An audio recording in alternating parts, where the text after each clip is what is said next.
For our COBT viewers and listeners, it's Maynard, Mike, and Jeff here with something which is not only timely, but it's important, and it's important to all of us for so many reasons. We're going to talk today about the Venezuelan election and what is happening sort of hour by hour on the ground. We've got two great friends to talk with us about what's happening there. Gerald Kepes is with us. Jerry is in Medellin, Colombia. And as you might imagine, in Colombia, they're watching what's happening very carefully. And so it obviously they're super affected by everything that's going on. Jerry's background is he was head of upstream at PFC Energy. He then went to IHS Markit when IHS took over PFC. He's now got his own firm, Competitive Energy Strategies, which he's been doing since 2020. We were drawn to Jerry because he's a good friend of a friend. He's a geologist by training, but he's really spent a career thinking about the political issues and geopolitical issues in and around oil and gas. And so, Jerry, we're delighted to have you, and we got lucky that you were available and in Colombia and could visit with us. So thank you for joining.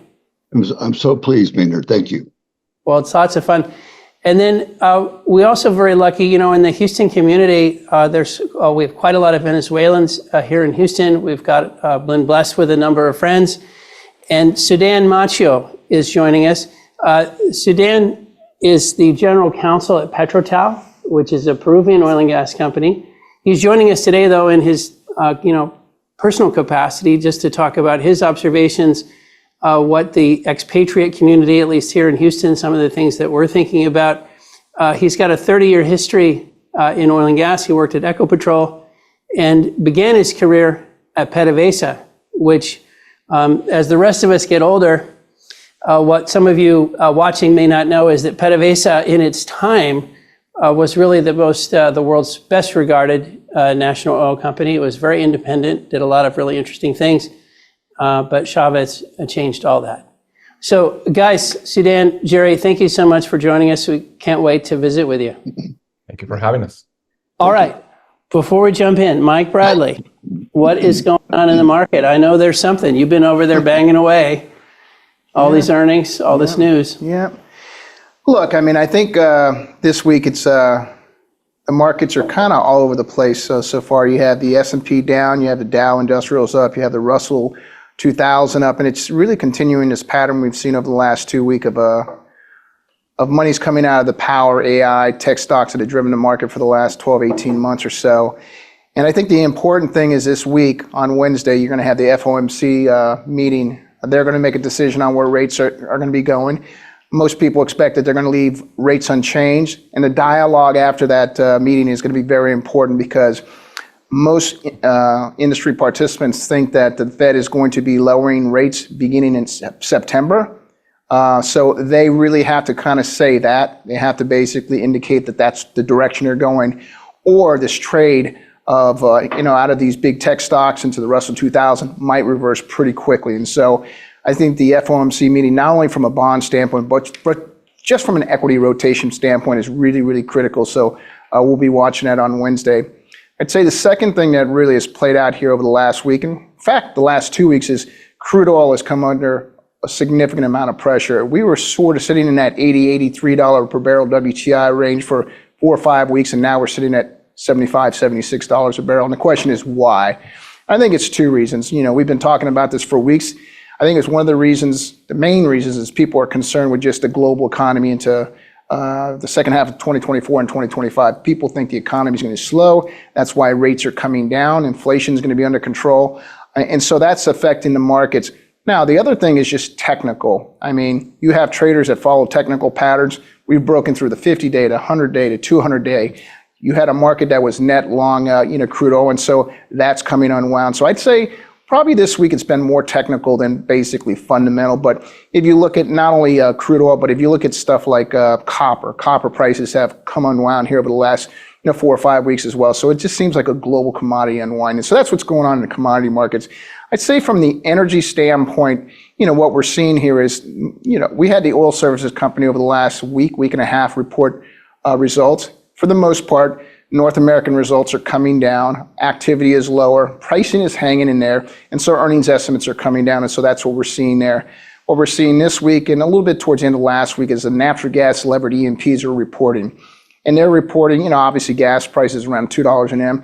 And they're talking about some of the curtailments that they currently have. They're going to continue into Q3. I think the interesting thing about natural gas is, we're sitting at $2 an M.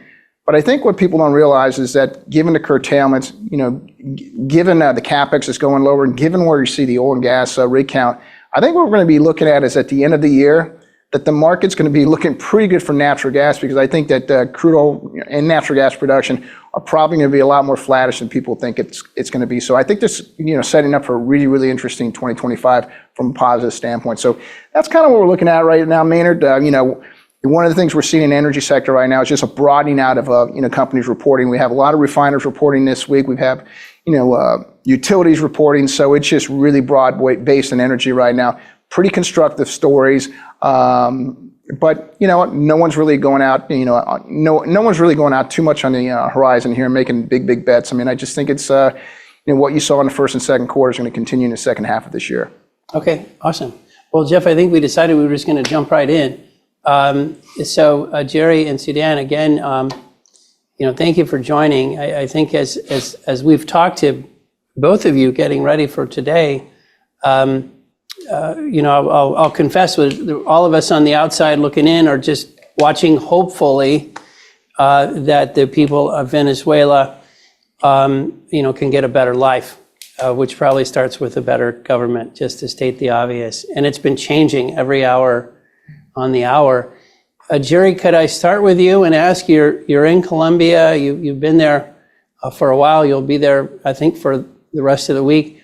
What is the intelligence there about what's going on? What's your read, knowing that it's going to change, probably again before, it's not a static situation. But tell us what you think of the situation, Jerry.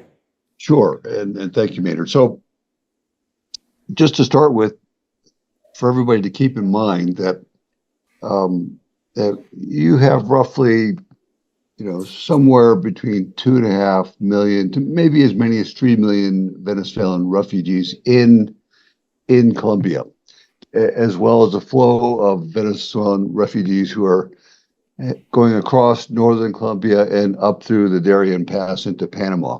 So it's a big issue, just from the point of everyday living. And Medellin is really the biggest city jumping off point for the Darien Pass, and that's the pass through Panama up through Central America and up to the southern border of the United States. So that's a reason. A second reason is the current president here in Colombia, Mr. Petro, is a leftist or left-of-center candidate, whatever you choose to describe him as, and he has certain sympathies for the Venezuelan government. So all eyes have been on him in terms of the things that he would say over the last couple of days. His foreign minister came out fairly early, the Colombian foreign minister, and expressed deep reservations about the vote count and needing to wait and have it so that the Venezuelan government needed to come out with the documentation, which is the paper ballots that I'm sure that Sudan will talk about here in a little bit. Mr. Petro, the president of Colombia, has not made a statement yet. I understand from the local press that what his administration has said is that they are working on a joint communique with Brazil and Mexico and possibly the United States government, which is a positive sign if that is the case. And but he has not said anything yet. So there's a lot of interest, and naturally, all the local news stations, they're showing a lot of video from yesterday and today regarding street demonstrations in many different cities in Venezuela. So it seems fairly widespread. It's not quite clear that we're talking about thousands of Venezuelans in each given site, but we're probably talking about hundreds at this point. So one of the big questions might be, is that going to accelerate? What has to happen in terms of what these next steps might be? I'm happy to pause for a second and have Sudan jump in perhaps, but that's one of the big questions in everyone's mind. Well, let me jump to Sudan, because I think we're in a situation where all of us are watching the news from wherever you are, and then you're kind of seeing what you're hearing from your friends. Yeah. And Sudan, so that's kind of Jerry's a little bit of color from Colombia. How is it feeling to you? You have so many friends and colleagues and people you've known over the years who are watching and listening. What do you think is happening in Venezuela right now? Thank you, Maynard. It is a very fluid situation right now. I think what's happening right now, we have seen before, along the story of the Chavismo regime. This has happened before. And by this, I mean an important sector of the population having no choice but to take to the streets and protest the lack of freedom or whatever they're taking away at that specific point. When that has happened in the past, after the repression techniques and the violence, and after you start seeing people dying in the streets, people you may or may not know personally, but definitely after you start seeing people being subject to deadly force by the armed forces, then the conditions little by little start dying down. Right now, the difference though is the amount and the level of all the sectors in the cities joining the protest. Normally before, used to be middle-class professionals understanding that, we all saw the Berlin Wall falling. We all have economic sense. So before that, you could see that there was a specific class protesting. Right now, it's absolutely everybody. And I really like what Jerry mentioned. Jerry mentioned the Venezuelans as refugees. Thank you for that label, Jerry. That is the right label, because when you call them migrants, then when you migrate, you may migrate because you're going to go see family or you want a better job. But refugees are leaving the country because they are forced to leave the country. So what is going on right now, Maynard, is it's not a surprise. I think the big surprise is how well organized the opposition is this time, and kudos to how brave they have been organizing. There is. Last night at midnight, they published in a website. You can click and go see with your Venezuelan identification number. You can see the results of the table where you voted of the place. So the information is there. They were absolutely organized. When they say they won with 70%, it's because they have the data. That data exists. So it's absolutely remarkable that in an election that is not free, is not fair, even then they managed to rally the people to achieve that type of victory. And now the not surprising scenario where the government, the regime, is not accepting the result, and they're saying, no, we won by 56%, and they are digging on their heels. The high military commanders went on TV for a second time, and they're accusing anybody not accepting these results as terrorists. And they're actually calling this morning that they are calling this is a extreme right coup d'etat against the government of the people. So it's an interesting projection. So that's what's going on right now. What the hope right now is, or what we hope is different, is there's truly all sectors of the country. So you would hope, and this is a hope, you would hope that sectors of the armed forces would not obey orders to truly fire against civilians. But this is truly a hope. The values and the principles that that are imposed in a regime like Maduro, like Muammar Gaddafi, like Fidel Castro, and you name it, Saddam Hussein, have nothing to do with human life and well-being of the communities, have to do with a group staying in power. So let me just grab that last comment you made, and Jerry, let's build on that, because you've seen lots of places. When you and I were talking recently, you've looked at Libya, you've looked at regimes where unrest has come up and where there's low level or high level stress with the United States and other countries.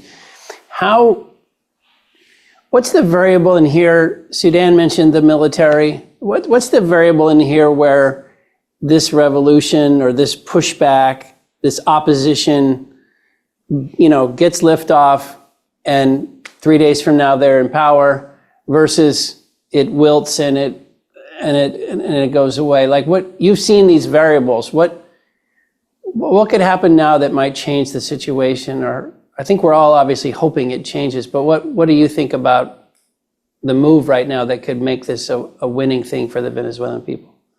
Okay, so and if I can set the stage for what I'm about to say, and to further buttress what Sudan just referred to, officially the government announced that they had won early yesterday, Monday morning, so late Sunday night, if you will, by a vote count of 51.2% against 44.2% for Senor Gonzalez, the opposition candidate. So roughly 7 points.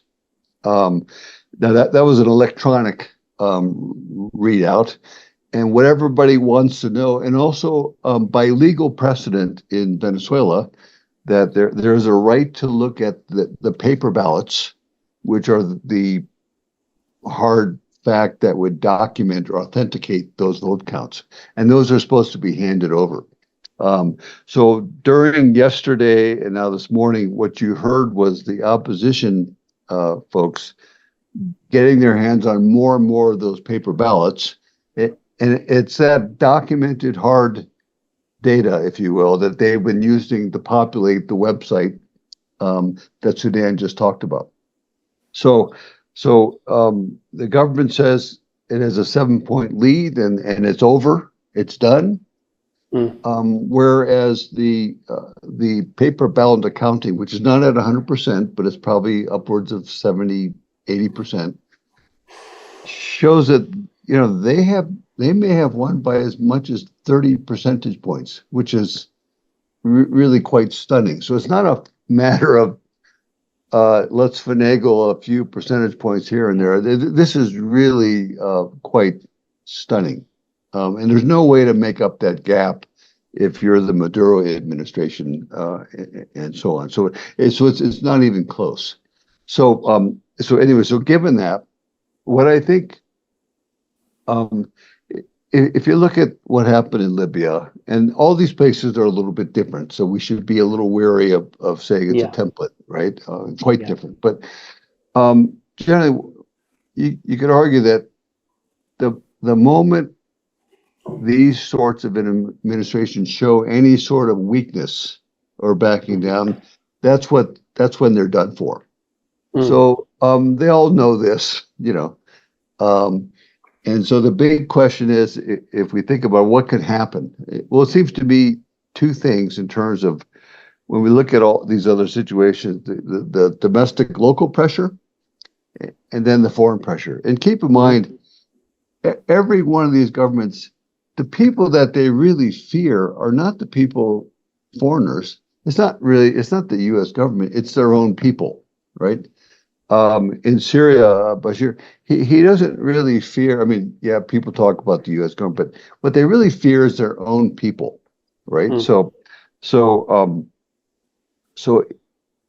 if we were to be somewhat optimistic, and I have my concerns, but I think we would need to see hundreds of thousands of Venezuelans out in the street in a very broad-based way. And there is some precedent for saying that we may be on the cusp of that. I'm not sure we've seen that yet, but soon. Multiple cities, all specters of society, and it has to keep building. Okay, so this is not a 2-day thing. And two, I think we're going to have to see that the security forces, which are generally young men with weapons, that enough of them have to decide that they're not going to shoot and kill their fellow citizens. And that's highly seen and visible. And that can't be a one-off. It has to be at a number of places that there is a almost, I wouldn't call it a consensus, but there's enough of them that they would say, I'm not going to pick up arms. This is to your point, Jerry, which is, and Sudan, you mentioned it, but the East German guards decide we're not going to shoot. And like once they do that, then this type of thing. Can I just ask you, the military, both of you, the military seems like such an important variable here. They're the source of the power at some level. Like, why are they so aligned with Maduro? How does he keep them in line? Is he paying them? Are they, I hate to, are they corrupt? Like what would cause the military to toggle in favor of the opposition or to not get in the way? So when you see the military, when you see the officers with uniforms and riot equipment and the population control arm of the military, it's not the army, it's the National Guard. National Guard are a separate branch of the Venezuelan armed forces that are in charge of a little bit of everything, from customs to public order, sometimes even traffic. So when you see the street, the riot police clashing with people are the National Guard. Yes, they are absolutely corrupt. What you hear is that each low-level officer makes like $7,000 a month, which in Venezuela is a fortune, through different benefits, tips, controlling merchandise, etc. So those low-level officers on the National Guard have zero incentive because it would go against their own interest. The bulk of the army, the actual regular army, big if they're heavily indoctrinated, they are not like they used to be. The same way PDVSA is being destroyed as an institution, also the armed forces have been destroyed as an institution. If you look at recent history, just an idea of how institutionally weak Venezuela is, we had a head of state that died in a foreign country. And the information about how this head of state died and the details, and at some point, even when he really died, was controlled by a foreign country.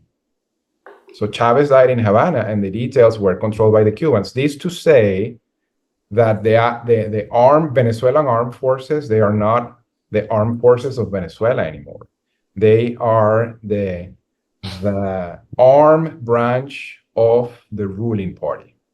Like in every autocracy, they control every single powerful institution in society, and the armed forces are an extension of the party. How far could that, let's call it a Venezuelan spring, could go to break those institutions and have a real institutional attitude is really, really hard to know.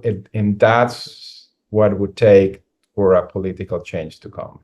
That's why it's very hard. We were all cheering last night, looking at the burning images of Maduro and the falling. We all remember Saddam Hussein falling statues, looking at the images last night. And we were all cheering and celebrating. But then this morning, when you wake up with a cool head, you're like, it's hard to, if that momentum, Jerry is on point, if that doesn't go in crescendo, it would be hard to see a real change. I think that the bluff on the government side is, we don't care if we need to kill 500,000 of you all. And on the other side is, are we afraid enough to really risk our lives and continue risking our personal lives for a common good? So really heartbreaking, hard to be optimistic. So some of the personalities here, Machado is the woman who is sort of the leader of the opposition, but then she couldn't run. And so then Gonzalez is running. I guess by all accounts, a lot of people they don't know Gonzalez. He's a relatively new guy, but they know they want change. Like, help us understand the people, and then maybe elaborate a little while we have you on some of the outside actors. Sudan, you mentioned the Cubans, but the Russians, the Chinese, some of those outside actors. I'll throw it open to either one of you, but help us understand some of the people dynamics here. Gonzalez was a very smart political, let's call it jiu-jitsu move, to work around the government disqualifying Maria Corina Machado as the head of the opposition. She's a natural leader, she has been highly effective leader, managing not only the data, the leadership, the politics. She has always been, as a matter of principle, against, including on the same opposition side, including the more socialist, totalitarian, communist measures. And she's always been an advocate of freedom, economic freedom, personal freedom, sanctity of private property. So she is the last standing leader in the opposition where we're truly carrying the torch against a totalitarian regime. The Gonzalez is simply a smart move, older diplomat, career diplomat, very, very respected in the political circles. He was not popular or known any in the country, but he's not new to politics by any means. He was, oh, you are going to prohibit me to run? Fine, here's the candidate that we propose, and they kept running, and it's been working. So that those are the personalities. It has been like you jump into a fight with your hands tied to your back and you're still winning. So Gonzalez, my question, Jerry, if you don't mind, and please jump in with that, is he the kind of guy who can, kind of Boris Yeltsin, like jump up on a car and, inspire people? Like what, and please add anything else you want to this. It's her. No, in fact, exactly. I think, and for those of your guests who don't follow this regularly, just think how remarkable this is. I probably try to make an analogy in the U.S., but I'm sure I'd fail. But so we'd get in trouble. We'd choose the wrong names. I'm sure I would. That's my typical place in hot water. But I mean, what we've seen, this is the typical authoritarian playbook, to be honest, and not to be trite, but disqualifying who can run, making it difficult, removing funding, et cetera. So here's this lady, Senora Machado, who she's what, 56, 57, 58, a true conservative in the Venezuela mold here. And she's a real firebrand. I mean, she's the heart and spirit, and also clearly a very bright person, but she's the spark. So they travel everywhere together. So as I'm looking at them, I don't see that he has much in the way of charisma at all. Maybe that's unfair, but that's that's not what he is.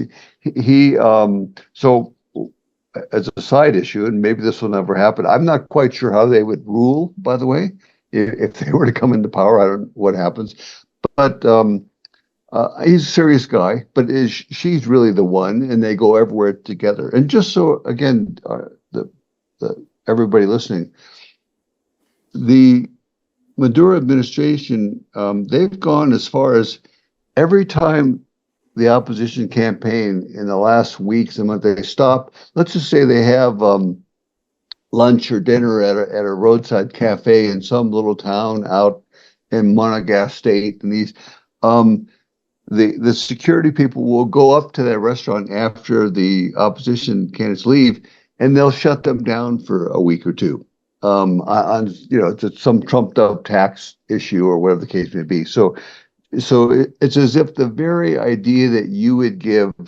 water or food or serve anything to the opposition candidate would result in this sort of activity. So it's a very constrained situation. But despite all that, and the opposition in Venezuela has been known for decades for being notoriously not united, fragmented, etc. So this is their real achievement, and I'm not the political expert on Venezuela, but you got to believe that they must look upon this as kind of their last chance. This is as unified as they've ever been.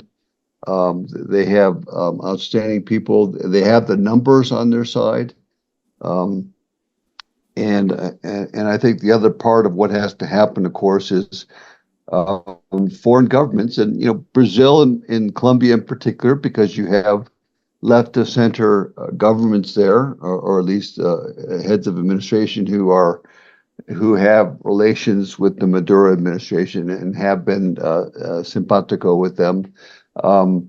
Very strong statements from those governments with Mexico and the United States in terms of what they would do, just to put the pressure on entities within the military, within the administration, to try to give them an off-ramp, quite frankly, so that if what happens domestically happens, and what has to happen, there's a place for these people to go. I'll stop there for a second, but it really is a very remarkable time. We've had several previous elections where there has been fraud. So the Maduro administration has had a chance to practice this several times, right? And there's been violence, but it's never been as obvious as now how much the opposition is in the majority. My take is, playing futurist here, there will be someday a plaza or an airport or a big avenue with her name. Yeah, I would concur with what you guys have said here, is that we've seen this many times before, but there looks like there's a little bit more momentum this time around. But, I'm kind of a realist that likes to look at markets and stuff like that to kind of give me an indication of what the markets are thinking.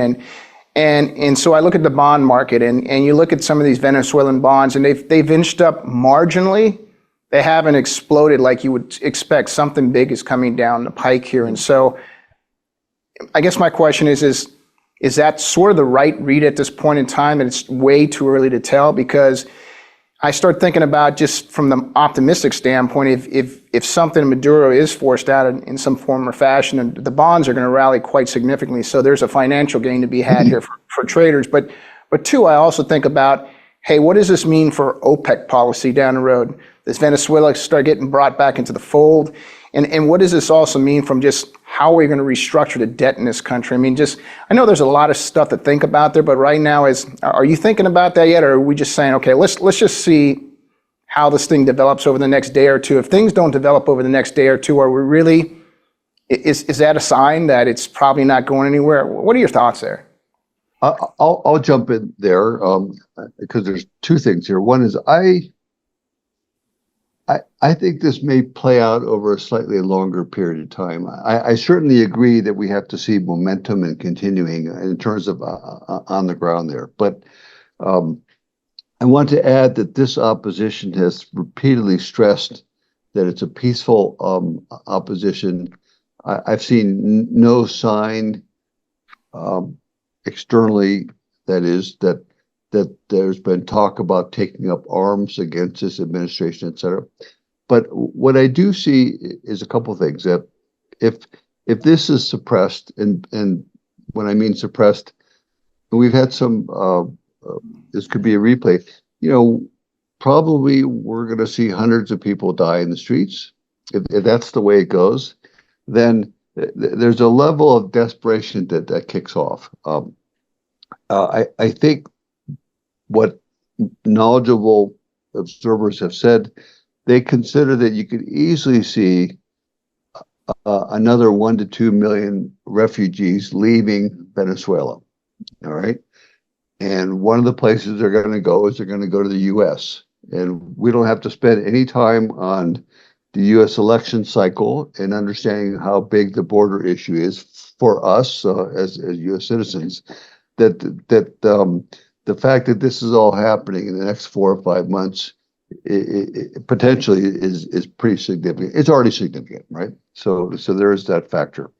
The second factor is, even if we were somewhat optimistic about what could happen politically in terms of a change, we're still talking in optimistic mode, probably months of negotiation, the deals that would have to be reached. And it's difficult because let's just say there's 1 million people involved in the elite, Maduro's elite, right? So it's not 1,000, right? It's not 50. So even if he's able to make arrangements for himself and his entourage and some of the several people, that's going to leave a lot of people out, right? So it's likely, if that were to happen, that there would be real fracturing in the elite, so to speak, which makes things obviously more complex. But this is a months-long endeavor, and keeping in mind that legislatively, by law, even a new president, if that were to happen, would not take place and put into office in January, right? So we have 5 months of there's a lot of time, even if that were, massaged a bit, for shenanigans to take place. I think the third thing is, in terms of, let's say, oil markets. So right now, Venezuela is producing, in June, I've seen a number right around 900,000 barrels a day, roughly. Now, compare that to, peak production here 20, 25 years ago, 3.2, something like that, right? And even at 900,000, 100,000 of that, from OPEC's point of view, is actually condensates and diluents. Half of that's imported, by the way, right? So we're talking 800,000 barrels a day wellhead production from the point of view of OPEC. So Venezuela crude is not a factor in today's OPEC's decisions whatsoever, right? In fact, it has no quota because it's so far away from what it could be. And by the way, if thinking about it, and this goes for Russia too, by the way, one of the administration's friends there, the last thing that the Russians would want, or anybody else in core OPEC, is if somehow 1 million barrels a day of Venezuelan crude could show up on international markets. I mean, that's not going to happen. It's not shut in. It doesn't exist like that anymore.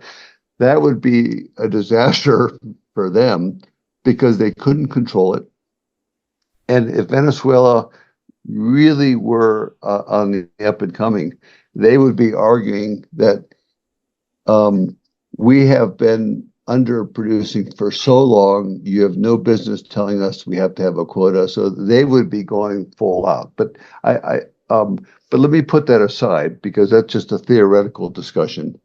That's not what's going to happen. It's going to take a much, much longer period of time. And lastly, I'll say that the U.S. administration has already made arrangements with Chevron. It's left them with a waiver, and I'm sure you know all about this, where they can continue to produce and export crude. And, remember, we're talking very specialized, tailored crudes designed for deep refining capacity in the U.S. Gulf Coast.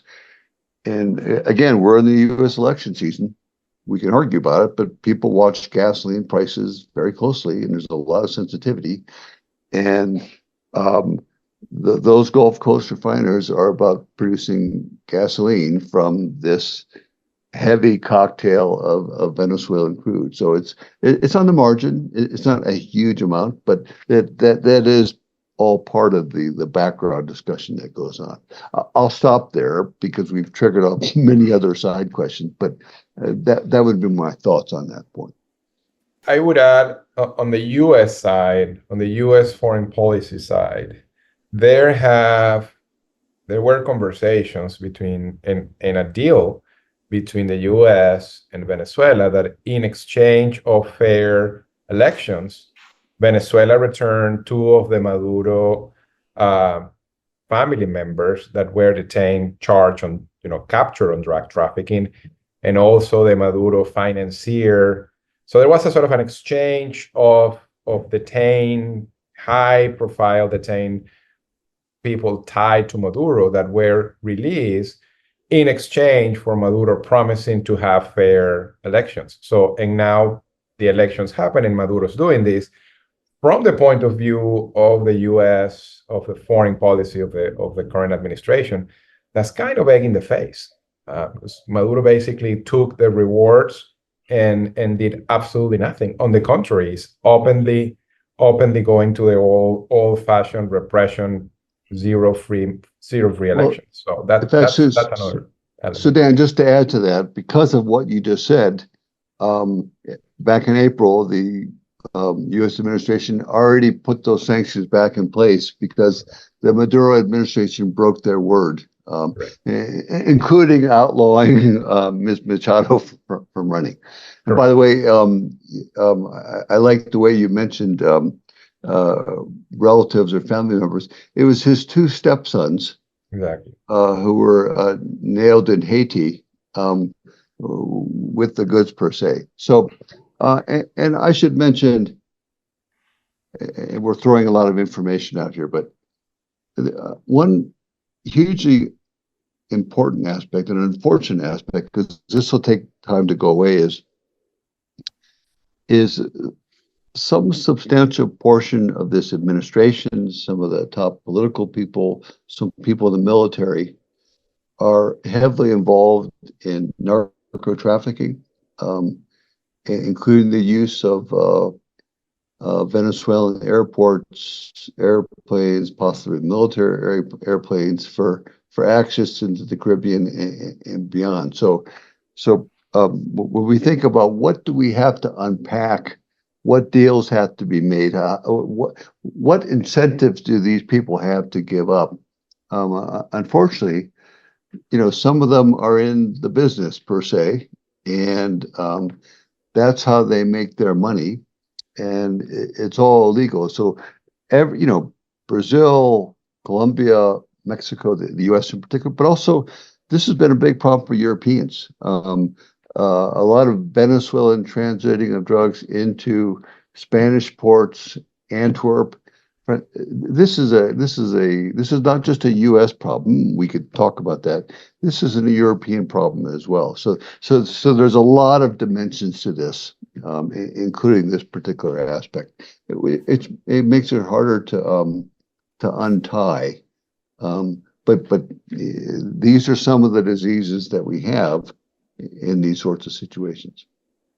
To stay on that thread, in terms of some of the external influences, obviously so much will be determined on the ground in Venezuela, but what are some of the other external influences that you think could be impactful to the path forward?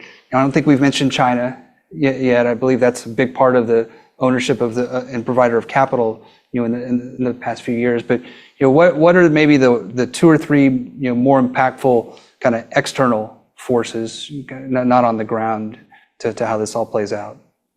I would say Russia right now. Putin is already went on the record asking the Venezuelans to stop protesting and to obey the results. There is a strong presence in certain parts of Venezuelan territory.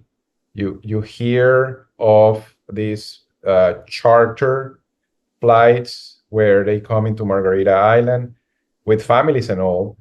Then suddenly the flight returns to Russia, only the women return.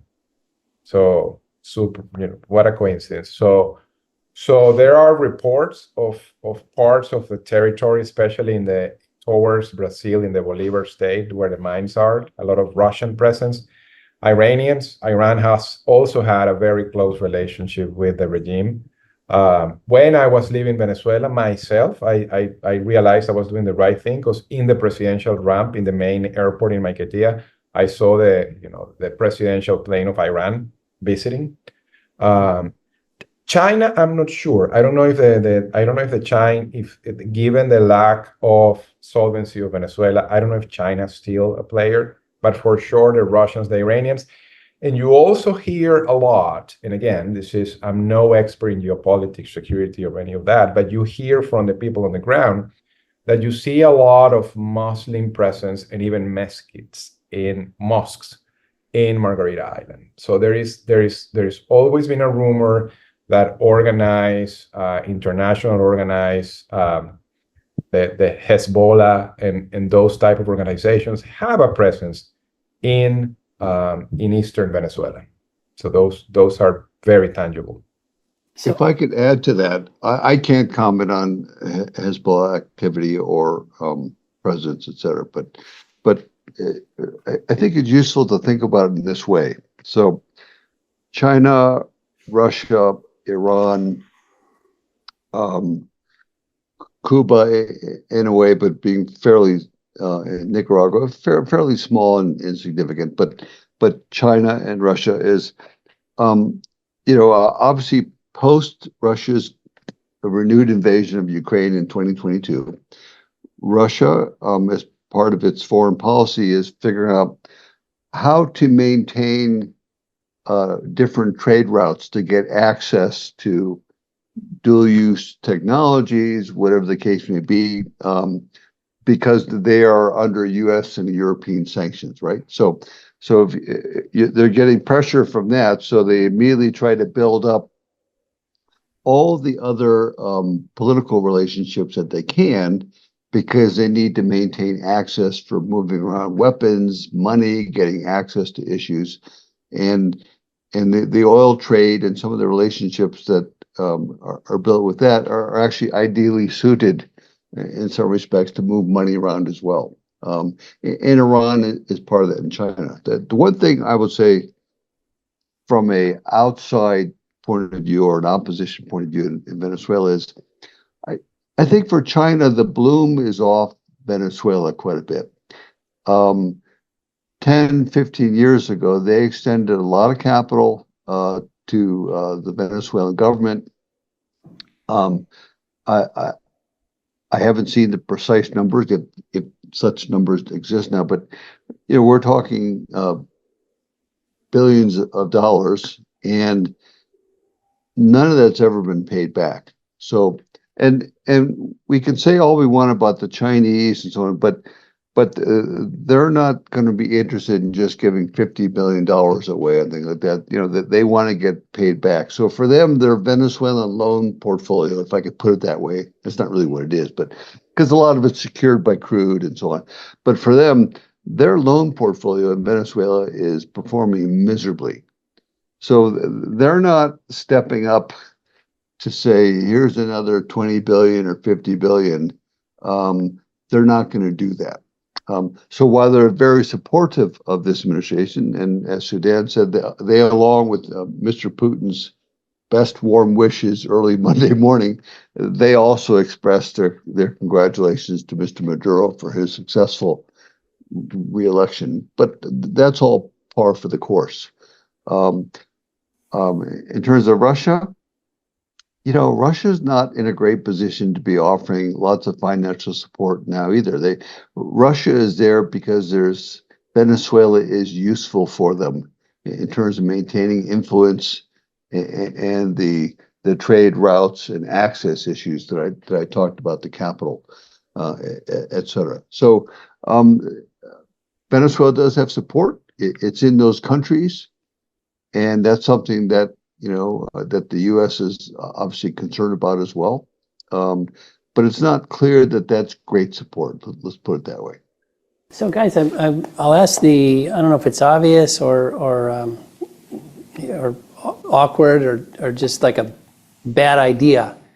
But from the U.S. perspective, here you have a country that, right, first of all, it's just humanitarian tragedy, right? It's terrible what this government has done to their own country. But then secondly, you got all these refugees, right? So that's causing instability, in so many ways. You have the drug problem that you mentioned. you have these, the Russians, the Chinese, the Iranians, maybe Hezbollah, the Cubans. I mean, it's, kind of everybody who's opposed to us in so many ways or opposed to the Western world is setting up camp in Venezuela.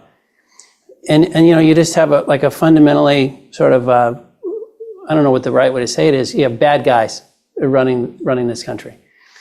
So does the U.S., what is the calculus for the U.S.? Should the U.S. on a range of we could be very forceful and Biden could be commenting, we could be funding, we could be at the UN encouraging more countries to speak up.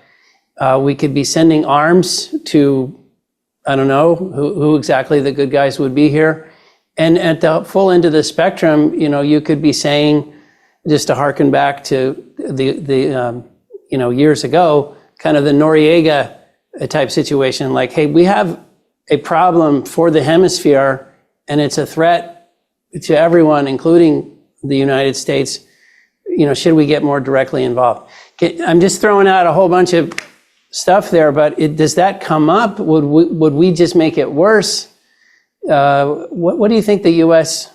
role could be here? Or how do you frame that debate in a way the rest of us can get our heads around it? I personally think, which is not worth that much, but I think it would be a disaster, just to be clear, a disaster for the U.S. government to put U.S. military boots on the ground in Venezuela.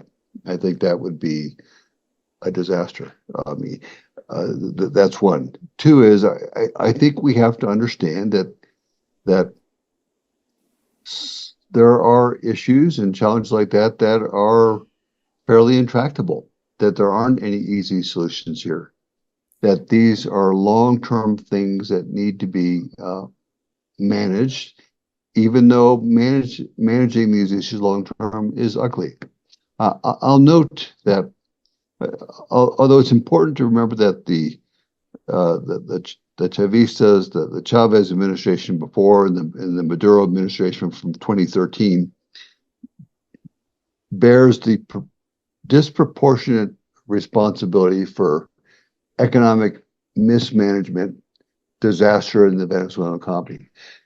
But as a U.S. government, we did place other years, but in 2019, we placed some of the most draconian sanctions that there are on this country. And that had an impact as well. That's not the majority impact. I mean, sanctions can be difficult, right? But it's a tool that the U.S. government uses, quote unquote, we use. But that's part of it. So there are over 350 different sanctions on different aspects of the Venezuelan situation. 350. All right. So we've thrown a lot at them, right? And that has not been enough to tip the scales yet. So I think that we have to get together with particularly Brazil, particularly Colombia and Mexico, and take the harshest possible stand. I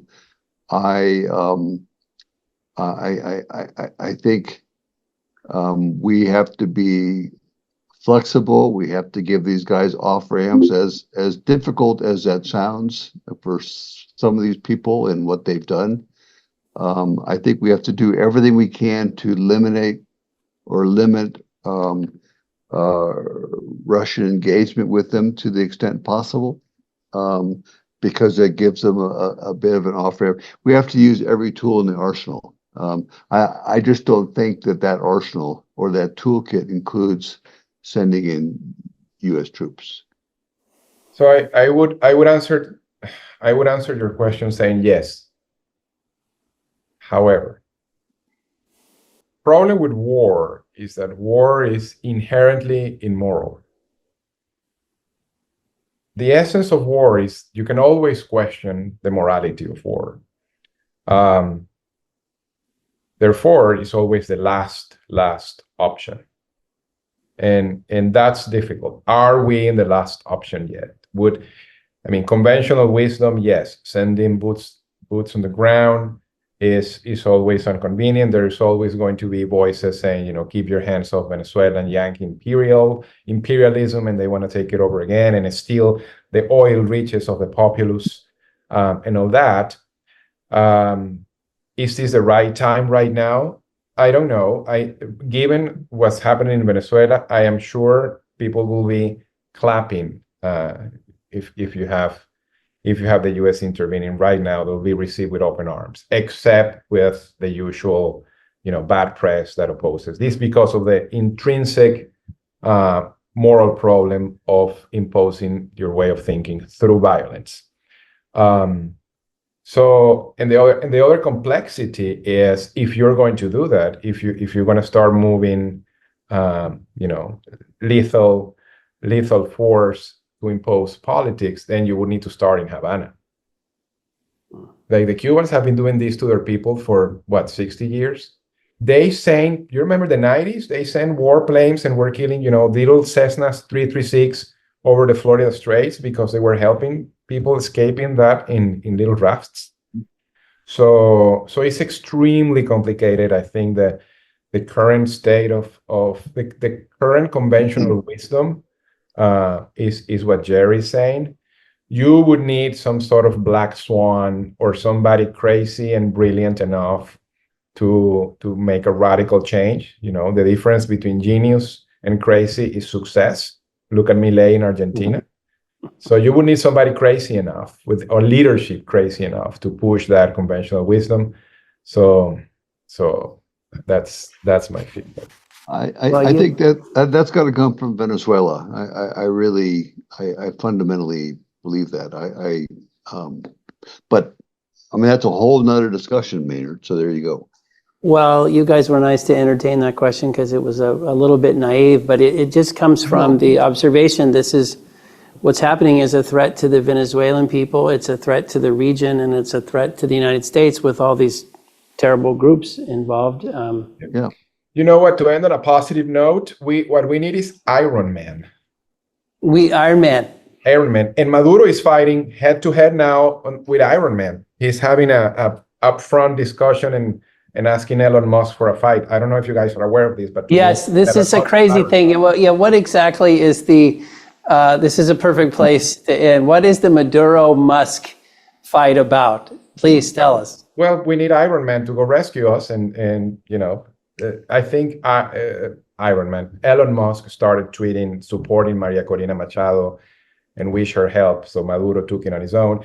And then Elon Musk started tweeting in perfect Spanish, calling Maduro a donkey. And then he apologized because he said he didn't want it to offend donkeys, which is very appropriate. That's funny. Well, you guys have given us a lot to think about. As we wrap, maybe I could ask you to tell us and tell our audience, because particularly if you're an energy person, this has been, if you're anyone, but if you're an energy person and you tune into energy places around the planet, this has been a highly visible thing for a long time. What can citizens do? Is there anything? I mean, we were excited to do the show with you guys and educate more people about what's going on. But is there anything we can do here as just concerns people who would somehow like to help? I think just by having us here and having this space for the audience of this podcast, I think that's a ginormous help. If you ask me, our duty is to keep shining light on the tragedy and make sure we have a critical opinion and we don't let a narrative of a socialist paradise on the suffering of innocent people. So I actually thank you for that. Jerry, any thoughts? That was very nice, Sudan. Yeah, Sudan. As a U.S. citizen, I urge all my fellow citizens or anywhere to stay up on the events, to be as knowledgeable as you could be. I mean, we're all used to a media market in the United States, which is a huge, enormous focus on our election and treating it as a horse race and all the other issues that are at work right now in our own country. that we lose sight of, in part because not enough is being put out on the media of this situation. This is a failing state, not on our doorstep. It's not Mexico, but this is a failing state in Venezuela. It has an impact on our politics. It has our impact on our hemisphere. Be as knowledgeable and informed as you can possibly be so you can pass judgment on our government in terms of what it can or cannot do. That would be my thought. Doesn't sound very big, but that's the minimum. That's great. Well, Jerry, Sudan, on behalf of all of us here, we really appreciate you guys joining. And the fact that you joined together was really interesting so that we could get a couple perspectives. I know that's a lot for us, for everybody to take in, but you guys were great. We feel very lucky to have spent time with you. Thank you. Thank you for having us. Much appreciated. Sudan, pleasure, sir. Maynard, you and your colleagues, and everyone listening. Thank you so much. Very important topic. Pleasure. Thank you. Thank you. Pray for Venezuela, everyone. Thank you. Yes. Thank you. Yes.